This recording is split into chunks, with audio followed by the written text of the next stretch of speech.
Hello hello, मैं Sanjay sir अपने और आपके बेहतरीन चैनल दैनिक क्लासेस में आपका बहुत बहुत स्वागत करता हूं। एग्जाम की दृष्टि से मैंने आपके लिए एक बेहतरीन टॉपिक लेकर के आया है जो जो आपके लिए कॉम्पिटिटिव एग्जाम के लिए भी बहुत इंपॉर्टेंट होने वाला है और एकेडमिक एग्जाम के लिए भी बहुत इंपॉर्टेंट होने वाला है। इसलिए आप इस वीडियो को बहुत ध्यान से देखें, आवश्यकता पड़े तो इसका स्क्रीनशॉट भी ले लें, है ना। और मैं जिस तरीके से आज आपको पढ़ाऊंगा, इस वीडियो को बार बार देखेंगे तो आपको नोट बनाने की आवश्यकता श्योर नहीं पड़ेगी। इसलिए आप इस वीडियो को पूरा देखें, हाँ, स्किप ना करें, क्योंकि बहुत सारे मटेरियल जो मैं आपको देने वाला हूं वो मटेरियल आपकी छूट जाएगी। तो इस बात को ध्यान में रख करके पढ़ें। तो आज हम लोग पढ़ेंगे किसी प्रारूपिक पुष्प की संरचना। मैं पुष्प के विषय में सबसे पहले मैं आपको यह बता दूं कि पुष्प जो होता है किसी भी पौधे का लैंगिक जननांग होता है। लैंगिक का मतलब जैसे आप समझते हैं कि जैसे पुरुषों में पेनिस या नर जननांग होता है, स्त्रियों में मादा जननांग होता है। उसी प्रकार से जो पुष्प होता है वो किसी भी पौधे का किसी भी पौधे का लैंगिक जननांग होता है। तो हम लोग इसी विषय में अध्ययन करेंगे पुष्प की प्रारूपिक पुष्प की संरचना कैसे करनी है या इसकी रचना कैसे होती है। हम लोग इस विषय पे आज डिटेल में चर्चा करने जा रहे हैं। सबसे पहले मैं कुछ विषय में आपको बात करूंगा, कुछ स्पेशल नोट्स मैं आपको देने जा रहा हूं। वो ये है, एक ये है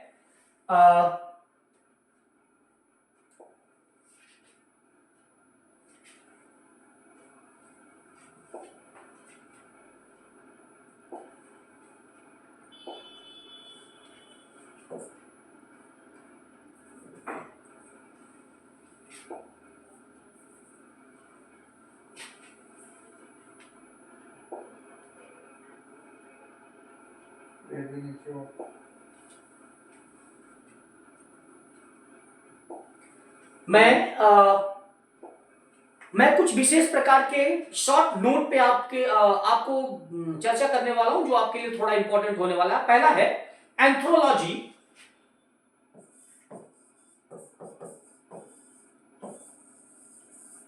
एंथ्रोलॉजी, ये एंथ्रोलॉजी क्या होता है? एंथ्रोलॉजी एंथ्रोलॉजी का मतलब होता है विज्ञान की वह शाखा जिसमें केवल और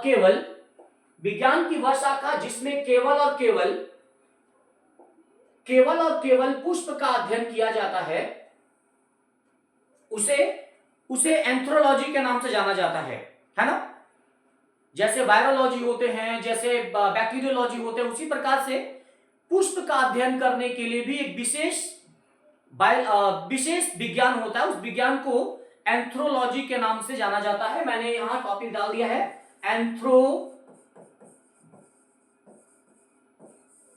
एंथ्रोलॉजी कहा जाता है, जिसमें केवल पुष्प के विषय में ही अध्ययन किया जाता है। ये पहला नंबर, ये इंपॉर्टेंट है। मैंने कहा था ये कॉम्पिटिटिव लेवल के एग्जाम के लिए भी बहुत इंपॉर्टेंट है, इसलिए ये एंथ्रोलॉजी को आप याद रखेंगे। दूसरी बात मैं आपको कहूं, ये फ्लोरिकल्चर एक दूसरा टॉपिक है। फ्लोरिकल्चर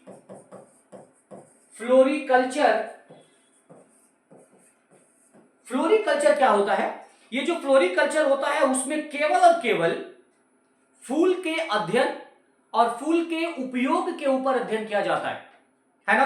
तो फ्लोरिकल्चर भी कॉम्पिटिटिव एग्जाम में आपको पूछता है कि फ्लोरिकल्चर का संबंध निम्न में से किन वस्तु से है, तो वो बन जाता है फूल का संबंध या फूल के अनुप्रयोग से संबंधित जो कल्चर है उसको कहा जाता है फ्लोरिकल्चर, है ना।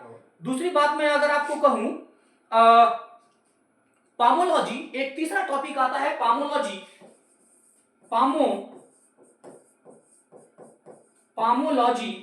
पामोलॉजी में हम लोग केवल और केवल फल का अध्ययन करते हैं। हम लोग केवल बस फल का अध्ययन करते हैं। हाँ ठीक। तो मैंने एक तीसरा आपको नोट दिया है, वो है पामोलॉजी। पामोलॉजी में केवल और केवल फल का अध्ययन किया जाता है ना। तो इस तरह से मैंने आपको 3 टॉपिक दिया। पहला है एंथ्रोलॉजी, दूसरा है फ्लोरिकल्चर और तीसरा है पोमोलॉजी। ये तीनों एग्जाम के दृष्टि से भी बहुत इंपॉर्टेंट होने वाला है ना। अब मैं सीधे सीधे आपको ले चलता हूं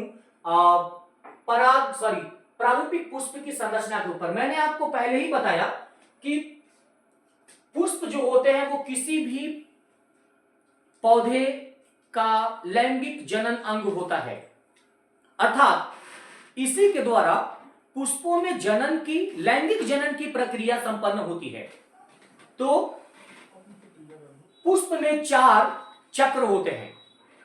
अगर आपके पास कोई अगल बगल पौधा है और पौधे में पुष्प लगा हुआ है, तो आप पुष्प को लेकर के तोड़ लें और तोड़ करके मेरे वीडियो के साथ उसका अध्ययन करेंगे तो आपको ज्यादा समझ में आएगा। तो पहली बात हम करते हैं कि जो प्रारूपिक पुष्प है, ये पुष्प है, आपको दिख रहा है। पुष्प में 4 अंग होते हैं, है ना। सबसे पहला जो अंग होता है ये है वायदल पुंज। ये वायदल पुंज होता है। ये जो रचना दिख रही है आपको, इसको वायदल पुंज के नाम से जाना जाता है। और वायदल पुंज को कैलिक्स के नाम से जाना जाता है, अंग्रेजी में इसको कैलिक्स बोलते हैं। तो वायदल पुंज को कैलिक्स कहा जाता है। किसी भी पुष्प का जो पहला चक्र होता है इसे वायदल पुंज कहा जाता है। तो मैं वायदल पुंज पे आ रहा हूं। वायदल पुंज का मतलब होता है कैलिक्स। आम बोलचाल में इसको वायदल पुंज कहते हैं और कैलिक्स का इस्तेमाल भी करते हैं। तो कैलिक्स ये क्या होता है? ये है कैलिक्स। देखो ये पुष्प का सबसे निचला हिस्सा होता है। ये पूरा हिस्सा जो दिख रहा है आपको, ये पूरा कैलिक्स है। मैंने आपको डायग्राम में 2 कैलिक्स दिखाए हुए हैं। ये दोनों हिस्सा कैलिक्स है ना। और इस कैलिक्स को प्रथम चक्र के नाम से भी जाना जाता है। प्रथम चक्र ये पुष्प का सबसे निचला हिस्सा होता है। ये आमतौर पर हरे रंग का ही होता है। ये आमतौर पर हरा रंग का ही होता है। अमूमन मोस्टली ये हरे रंग का ही होता है।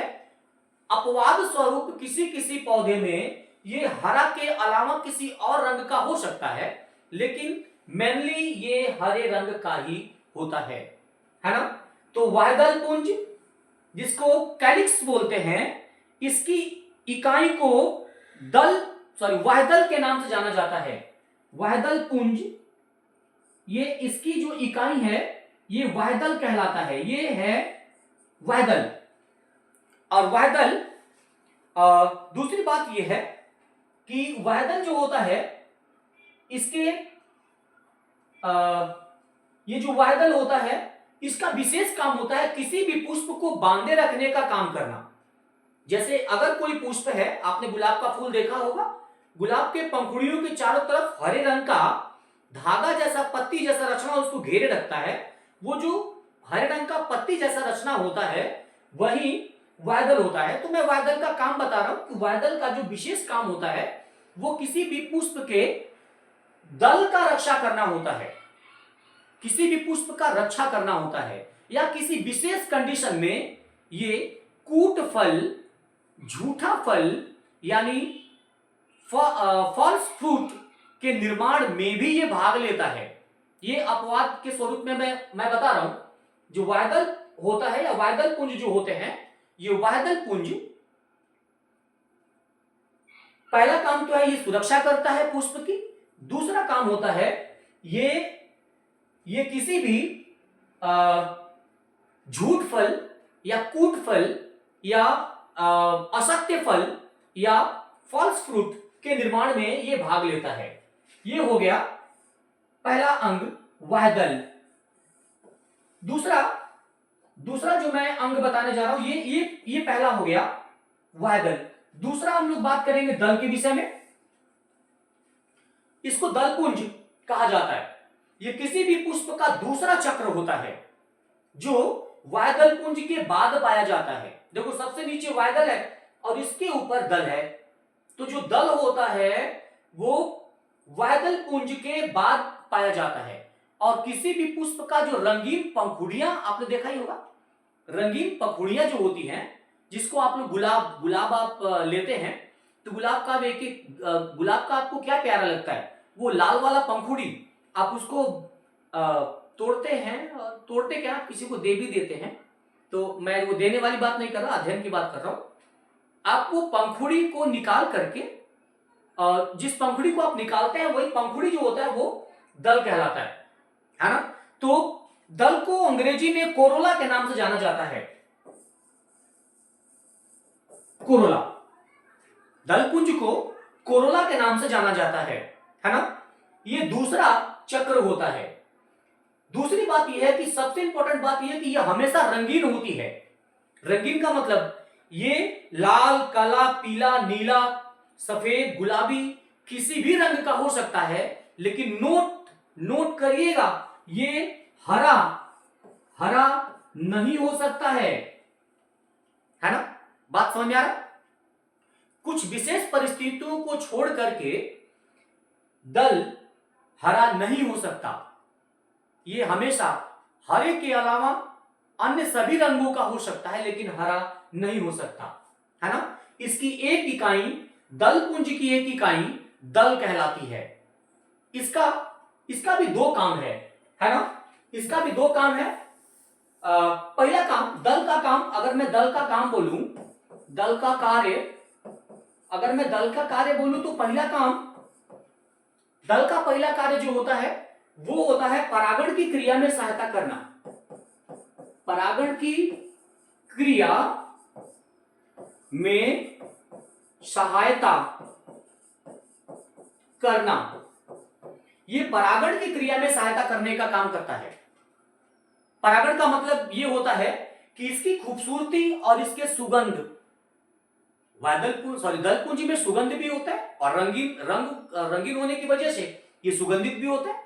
तो किसी अन्य पुष्प का परागकण किसी कीड़े मकोड़े के द्वारा, है ना, ये वर्तिकाग्र पर पहुंचता है, तो कीड़ों को ये आकर्षित करने का काम करता है, ये कीड़ों को बुलाने का काम करता है। और आमतौर पे हम लोग भी दलपुंज को देखकर ही हम लोग फूल की तरफ आकर्षित होते हैं, है कि नहीं। गुलाब का फूल अगर लाल है तो मन करता है तोड़ ले। तो तोड़ते क्यों है?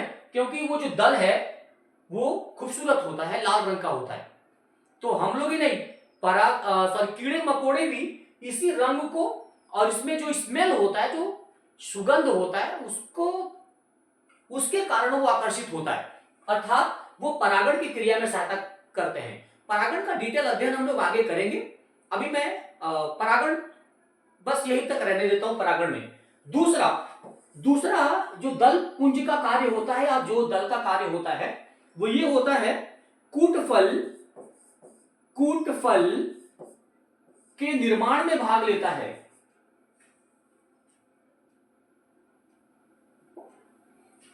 कूटफल के निर्माण में भाग लेता है। अब आप कहेंगे सर, ये वायदल पुंज को भी आपने बताया कूटफल के निर्माण में भाग लेता है, और दल को भी बता रहे। बिल्कुल सही आपने सुना। कूटफल यानी झूठा फल, जैसे सेव, जैसे स्ट्रॉबेरी, इसके निर्माण में ये पुष्पासन, वायदल और दल ये परिवर्तित होकर के फल में बदल जाते हैं। तो इसलिए मैं नाम दे रहा हूं कि जो दल होता है ये भी कूट फल के निर्माण में, कूट का मतलब झूठा होता है, झूठा फल या असत्य फल के नाम, तो ये कूट फल के निर्माण में भी भाग लेता है। दूसरी लाइन में ये कह रहा हूं, ये जो दलपुंज होते हैं, ये जो दलपुंज और ये वायदल पुंज होते हैं, इसको सहायक अंग के नाम से जाना जाता है ना। ये दलपुंज और ये जो वायदल पुंज होते हैं, दलपुंज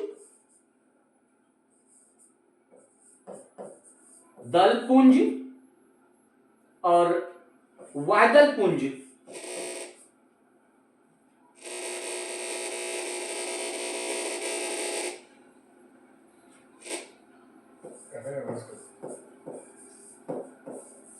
दलपुंज और वायदल पुंज, ये जो दोनों होते हैं ये केवल पुष्प के सहायक अंग होते हैं। सहायक अंग, मतलब अंग, मतलब ये सीधे सीधे पुष्प के जनन की क्रिया में भाग नहीं लेते, है ना। ये केवल सहायता भी करते हैं, इसलिए इसको सहायक अंग के रूप में जाना जाता है। अब मुझे लगता है कि आपको दल और वाह्य दल दोनों बहुत अच्छे से समझ में आ गया होगा। अब हम लोग तीसरे चक्र पर चलते हैं। चलिए ठीक, अब हम तीसरी बात करते हैं पुंकेसर की।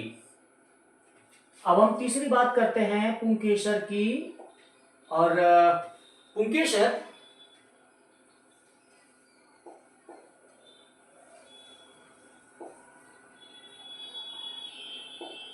उसको नीचे कर दे, कलर है। अब हम लोग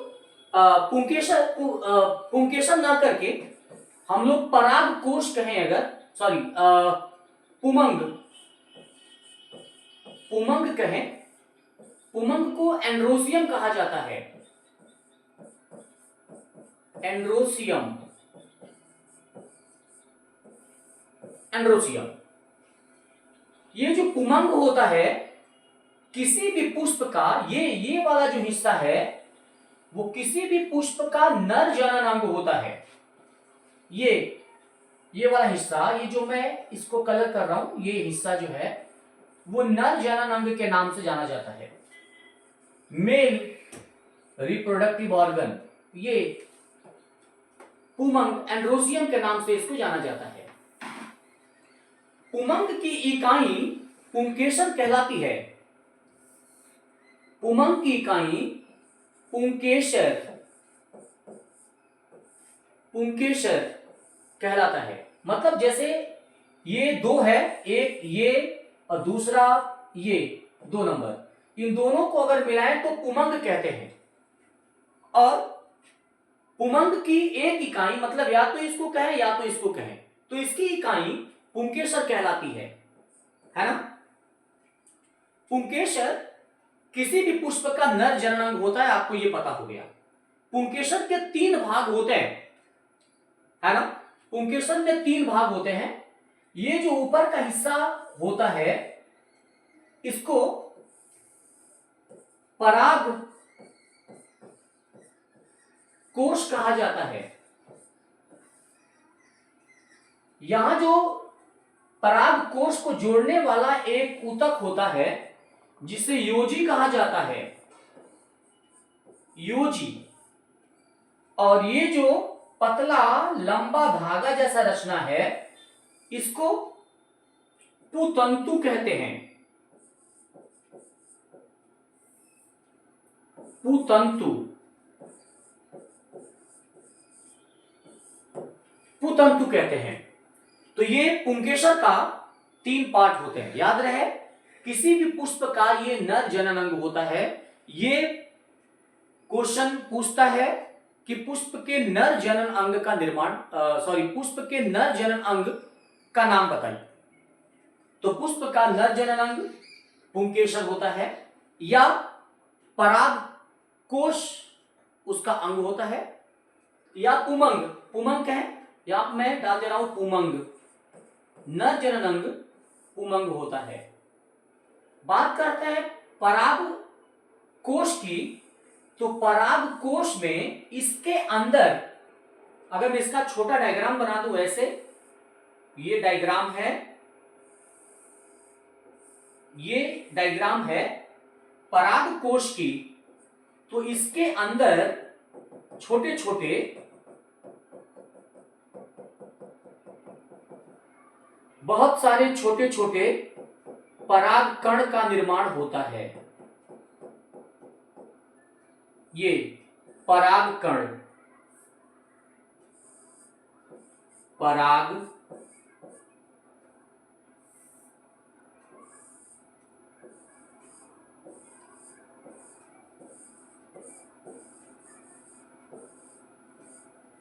परागकण का निर्माण होता है।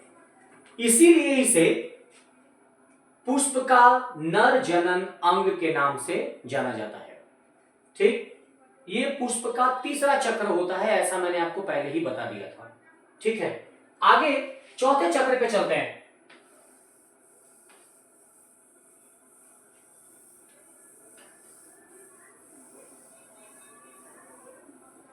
चौथा चक्र है जायांग।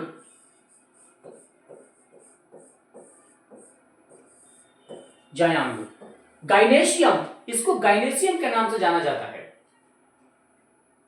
ये किसी भी पुष्प का चौथा चक्र होता है। ये जो बीच वाला भाग देख रहे हैं आप, ये पूरा हिस्सा यहां से लेकर के यहां तक, ये पूरा हिस्सा जो होता है ये जायांग कहलाता है ना। और जायांग की इकाई स्त्री केसर कहलाती है। स्त्री केसर, जायांग की इकाई स्त्री केसर कहलाती है। किसी भी स्त्री केसर के 3 अंग होते हैं। सबसे ऊपर का जो हिस्सा होता है, ये वाला जो फूला हुआ गोलाकार हिस्सा है, इसको वर्तिकाग्र कहते हैं। यहां नाम आपको दिख रहा होगा। ये जो बीच में धागा जैसा रचना यहां से यहां तक का दिख रहा है, इस रचना को वर्तिका के नाम से जाना जाता है। और यहां से यहां तक का ये जो फूला हुआ गोलाकार अंडाकार हिस्सा दिख रहा है, ये अंडाशय के नाम से जाना जाता है ना। ये किसी भी पुष्प का मादा जनन अंग होता है। अब मैं आपको यहां पे दो बातें बताऊंगा। पहली बात, पूर्ण पुष्प क्या होता है। पूर्ण पुष्प क्या होता है, कंप्लीट फ्लावर क्या होता है। ऐसा पुष्प जिसमें वायदल पुंज, दल पुंज, ऐसा पुष्प जिसमें वायदल पुंज, दल पुंज, पुमंग और जायांग, मैं यहां लिख देता हूं, ये जायांग, ये चारों पाए जाते हैं, उस पुष्प को पूर्ण पुष्प के नाम से जाना जाता है। और दूसरा, अपूर्ण पुष्प, अपूर्ण पुष्प, ऐसा फूल जिसमें से इन चारों में से कोई भी एक अंग उपस्थित न हो, तो ऐसे पुष्प को अपूर्ण पुष्प के नाम से जाना जाता है। तो इस तरह से यहां से दो क्वेश्चन, पहला क्वेश्चन पूछेगा पूर्ण पुष्प क्या है या अपूर्ण पुष्प क्या है, ये 2 बातें हो गई। दूसरा, किसी पुष्प के मादा जनन अंग का नाम लिखिए, तो वो हो गया जायांग। दूसरा, किसी पुष्प के नर जनन का नाम लिखिए, वो हो गया पुंकेसर या पुमंग। ये दो हो गया। अगला क्वेश्चन ये पूछ सकता है कि पराग कण का निर्माण किसमें होता है, तो पराग कण का निर्माण पराग कोश में होता है। मैंने आपको पहले ही बता दिया, यहां पर होता है। ये पराग कण का निर्माण इसमें हो रहा है। तो ये नर जनन अंग हो गया। बाकी 1-2 टॉपिक पे हम लोग और कॉम्पिटिटिव एग्जाम के लिए चर्चा कर लेते हैं। कॉम्पिटिटिव एग्जाम के लिए मैंने आपको पहले शुरुआत में ही कुछ टॉपिक जैसे एंथ्रोलॉजी के विषय में बात किया, फ्लोरिकल्चर के विषय में बात किया। मैंने फ्लोरिकल्चर के विषय में कहा कि जब मतलब फ्लोरिकल्चर में फूल के उपयोग और फूल के खेती पर अध्ययन किया जाता है ना। आगे की मैं बात करूं अगर पामोलॉजी, एक नाम मैंने लिया पामोलॉजी, इसमें केवल और केवल फल का अध्ययन किया जाता है ना। पामोलॉजी में केवल फल का अध्ययन किया जाता है। अगर मैं आपको बात करूं कि कभी कभी क्वेश्चन पूछ देता है कि दुनिया का सबसे पहला फूल कौन है, ये एक समस्या बन जाती है कॉम्पिटिटिव एग्जाम के लिए। मैं बता रहा हूं आपको, इसको नोट डाउन करके रखिएगा। दुनिया का सबसे पहला फूल क्या है? तो वो फूल है मॉन्टेसिया। मॉन्टेसिया बिदाली, जो आज से लगभग 2.5 करोड़ वर्ष पहले से इस धरातल पर मौजूद है। मॉन्टेसिया बिदाली को दुनिया का सबसे पहला फूल माना जाता है। और दुनिया का, अच्छा, मॉन्टेसिया बिदाली, मॉन्टेसिया बिदाली दुनिया का सबसे पहला फूल कहा जाता है। ये 12.5 करोड़ वर्ष पहले इसके अवशेष मिले हैं। अब दूसरी बात, अगर दुनिया का सबसे छोटा फूल की मैं बात करूं, है ना, तो रेफ्लेशिया दुनिया का सबसे छोटा फूल है। सबसे छोटा दुनिया का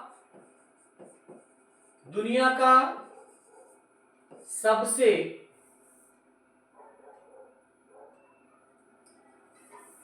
बैक हटवा, बैक सबसे छोटा फूल, सबसे छोटा फूल, है ना, दुनिया का जो सबसे, एक मिनट,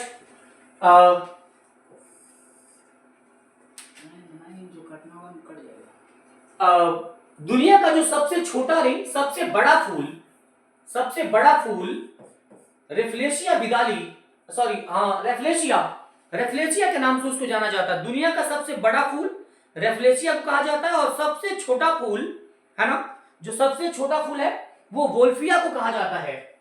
सबसे छोटा फूल वोल्फिया को कहा जाता है। इस तरीके से ये कंप्लीट एक पुष्प की संरचना है। मुझे उम्मीद है कि ये पुष्प का संरचना, प्रारंभिक पुष्प की संरचना आपको पसंद आई होगी। अगर पसंद आया हो तो आप हमारे चैनल को सब्सक्राइब करें, शेयर करें, है ना, और लगातार जुड़े रहें।